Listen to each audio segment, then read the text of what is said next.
Donc, Boubous All Stars, merci d'être là, ça nous fait plaisir. D'abord, est-ce que vous voulez peut-être vous présenter, chacun entre vous, pour commencer? C'est facile. Merci à vous pour l'invitation, merci à eux pour l'invitation.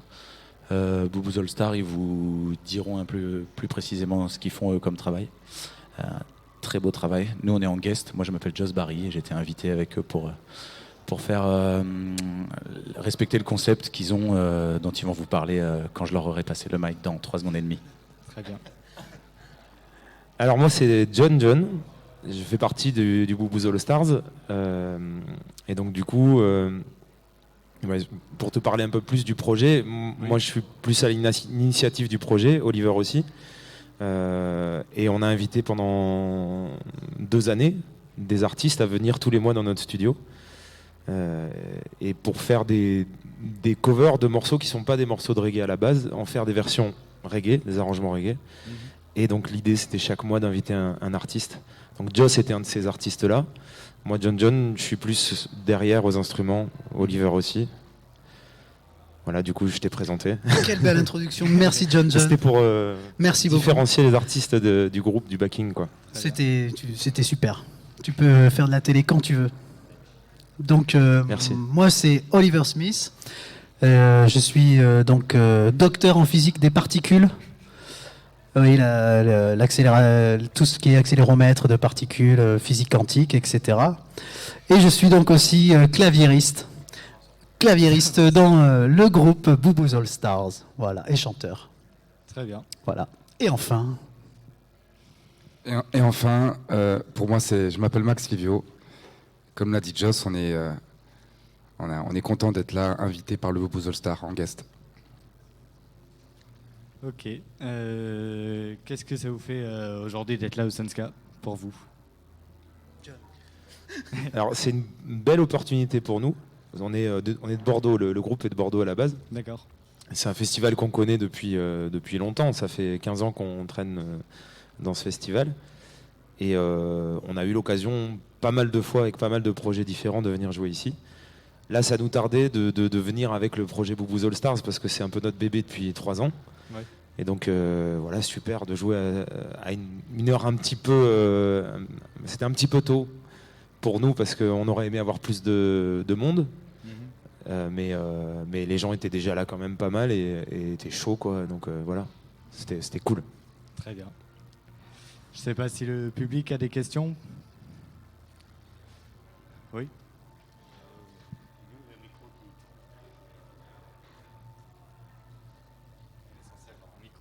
il y avait plus de monde à la conférence TEDx que j'avais fait. Donc il y avait plus de questions aussi. C'était intéressant, c'était vraiment très poussé, la physique, les maths. Mais à moi. Ah.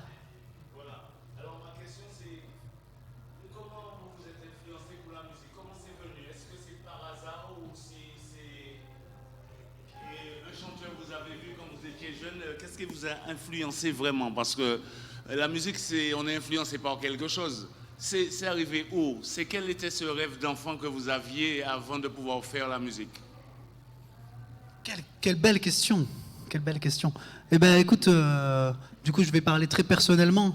Mais la musique, je ne sais pas comment ça m'est venu. Je ne saurais pas te dire dans mes souvenirs d'enfant d'où c'est arrivé.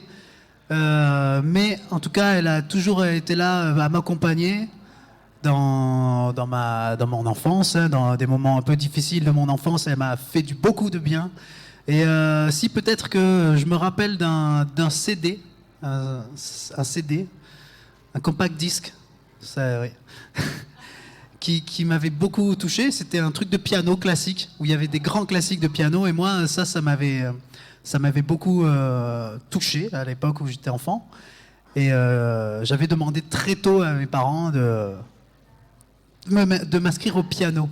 Et d'où vient ça? Du coup, ça vient de là, je pense beaucoup.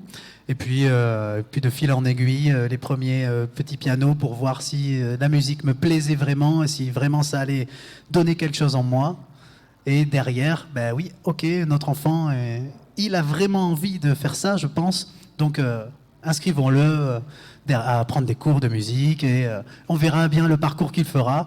Et voilà, aujourd'hui on est au Reggae Sunska et ça fait vraiment bien plaisir. Eh bien, c'est super. Ma dernière question, c'est à quel moment, la première fois, vous avez écouté Bob Marley?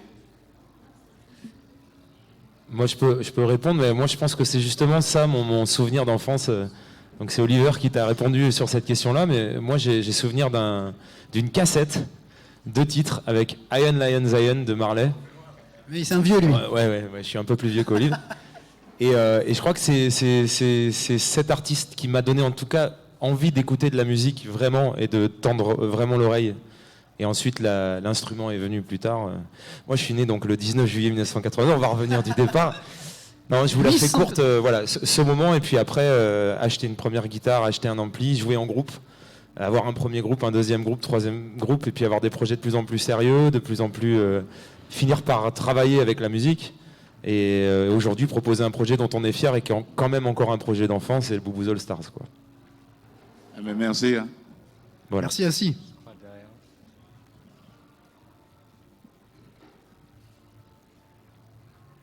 On a une professionnelle de l'interview qui... Je croyais que tu avais plein de questions. Donc, bonjour. Bonjour. Salut. Donc, j'ai une petite question pour vous. Qu'est-ce que c'est le reggae? Comment vous le définirez et qu'est-ce que ça représente en dehors de la Jamaïque pour vous? En dehors de la Jamaïque.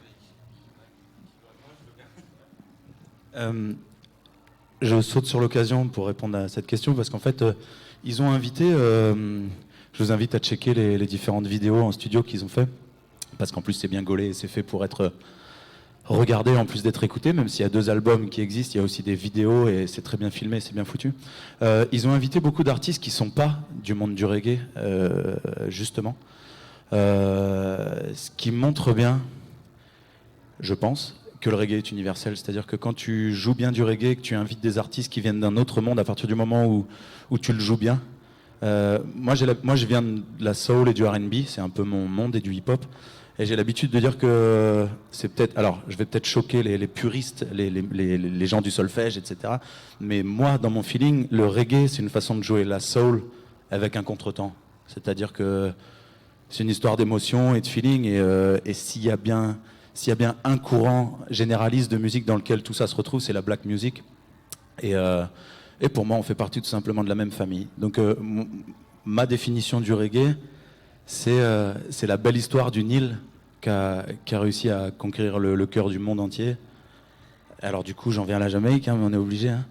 Et je ferai une petite parenthèse en disant que j'aime énormément le reggae du Pacifique, le reggae de la Nouvelle-Zélande. Je suis un gros fan d'un groupe qui s'appelle Catch a Fire, par exemple. Parce qu'il y a beaucoup de voix, beaucoup d'harmonies. Je suis un fan des harmonies. Et c'est des gens chez qui tout le monde chante, en fait. C'est-à-dire que le bassiste chante mieux que le chanteur lead de n'importe quel groupe chez nous. C'est hallucinant. Donc voilà. Félicitations encore au Boo qui a su réunir des gens d'univers différents pour faire du reggae pur, alors que les gens ne venaient pas forcément de ce monde-là. Max, tu veux dire un truc?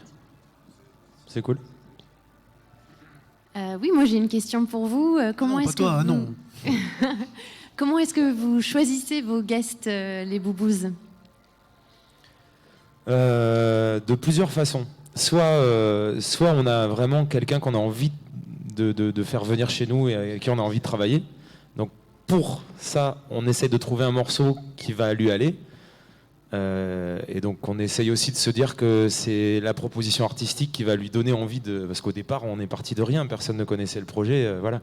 Max, par exemple, c'est une des premières vidéos qu'on a fait. On l'a appelé, il avait pas de référence pour ce que nous on faisait, quoi. Donc c'est le morceau, je pense, qui a fini par accrocher. Enfin, en tout cas, avec la plupart des artistes, c'est ça. Et il y a aussi une autre façon de faire, c'est de tomber sur un morceau où on se dit la version reggae va être superbe. Qui pourrait bien la chanter? Et à ce moment-là, on pense, on réfléchit, on chine même parce qu'on ne connaît pas déjà tout le monde. Donc moi, j'ai traîné sur YouTube pas mal aussi pour trouver les chanteurs. Et puis on se dit, bah là, putain, ce serait génial. Voilà, on va tenter le coup, on va l'appeler. Et... Voilà, 2 façons de faire. Moi, j'aimerais bien poser une question aussi. J'aimerais bien savoir du coup comment vous, invités, Max et toi, Joss, avez vécu...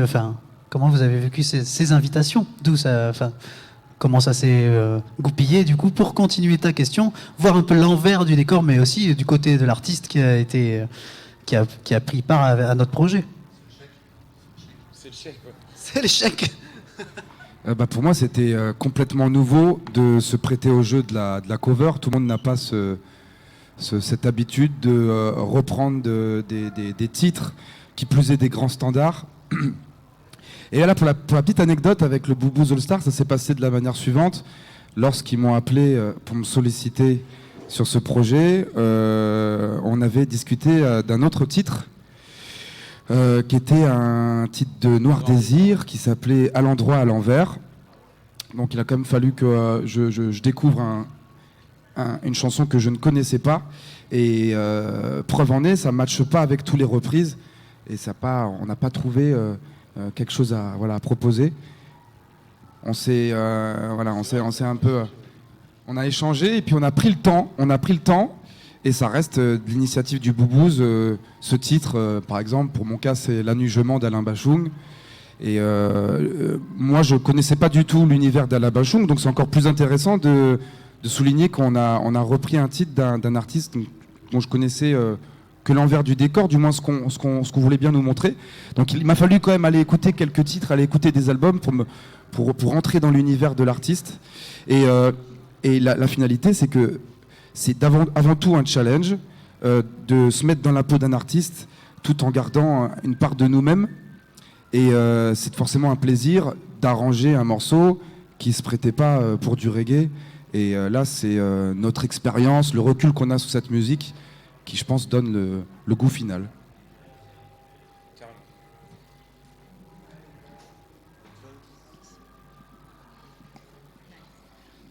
Ok, je vais vous poser une question un tout petit peu peut-être provoque. Maintenant, on parle beaucoup de cultural appropriation. On parle beaucoup maintenant de cultural appropriation. Ok? Qu'est-ce que vous pensez? Le fait de surfer sur les reprises, ce genre de choses? C'est plus profond que ça. Je ne sais pas, Taylor Swift, par exemple, qui va mettre une coiffe d'indienne, de Native American Indian. Comment? Voilà, d'amérindienne. Voilà. Et puis, voilà, ça fait beaucoup de polémiques, etc. Et ma question, en Jamaïque, les gens, ce n'est pas de problème, ils sont contents que les gens reprennent mais c'est un vrai débat maintenant avec un fondement très académique. Et qu'est-ce que vous pensez, vous? Si on vous accuse de ça, par exemple, qu'est-ce que serait votre réponse?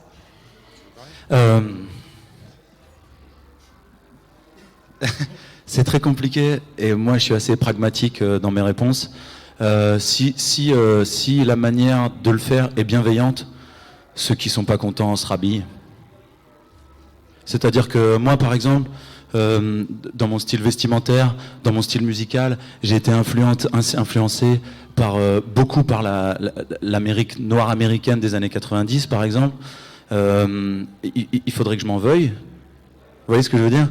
Non, c'est à l'inverse, en France, je me fais beaucoup reprocher de chanter en anglais. Mais depuis gamin, j'ai fait l'effort d'apprendre l'anglais le mieux possible pour l'écrire le mieux possible, de manière métaphorique, aussi imagée que je pourrais le faire en français. Pour moi, c'est un pas vers les racines de cette musique. C'est même une manière de respecter les racines de la musique que j'aime, celle-ci étant de manière originelle de racines jamaïcaines, américaines, caribéennes. Et du coup, au contraire, moi je serais ravi en tant que Français qu'un Américain soit passionné par la chanson française et décide d'en faire un full album, parce que ça honorerait ce qui se fait dans mon pays depuis des années. Je trouve qu'on s'est pas mal réapproprié, notamment dans le reggae, la manière de jouer le reggae, et que ça peut déplaire. Maintenant, c'est des gens qui se lèvent tous les matins pour travailler dur et qui ont créé un son à eux. Je suis pas non plus forcément très fan de tout ce qui se fait en reggae français, mais j'admire le travail qu'ils font et l'amour qu'ils ont pour cette culture. Du coup, c'est très compliqué. Accuser quelqu'un qui bosse très fort pour coller à une culture qu'il apprécie et qu'il aime depuis tout petit, de s'approprier cette culture, je trouve ça bizarre. S'il y a de la bienveillance dans la manière de le faire, tout est là. Si c'est juste pour faire de la thune, je pense que ça se repère de très très loin et qu'on est tous assez intelligents pour voir qui est à gauche et qui est à droite dans ce chemin-là, quoi. Après, j'ai jamais trop entendu parler de ce nouveau concept, mais moi, si je peux faire part d'un truc, c'est que pour moi, justement, c'est bien. Enfin, ça me paraît bon, tout ça.